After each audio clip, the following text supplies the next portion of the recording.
Do you know that sounds are made in different parts of your mouth?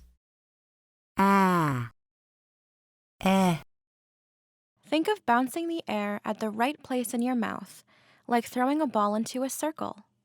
Imagining the path of the ball helps us get it in the right place.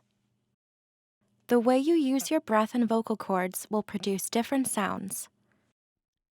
What's the difference between s and z? S, z. Put your hand on your throat and see what you feel. S, z, s, z, s, z. S is made with breath only. Z is made with vocal cords.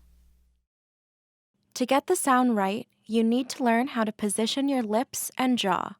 Try this exercise to practice moving your lips.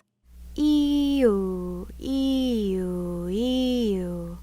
Ooh-ee, ooh-ee, ooh-ee. And this one for moving your lips and jaw. Ah-ooh-ee, ah-ooh-ee, ah-ooh-ee.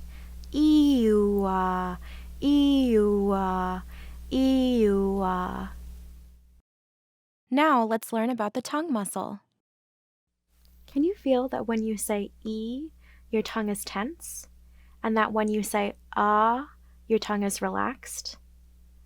E, ah, E, ah.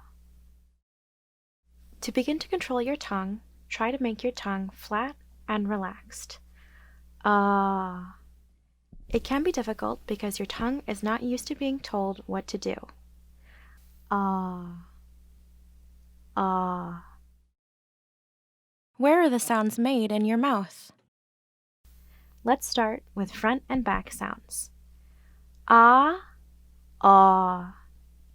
Say it with me. Ah, ah, ah, ah. Now, let's try high and low sounds. E, ah, e, ah, e, ah, e, ah. Now let's move from the front to the back of your mouth. Pa, ta, ka. Pa, ta, ka. Pa, ta, ka. Don't worry if this is hard. It takes time to feel what your mouth is doing. Thanks for watching. Check out more videos to continue your practice.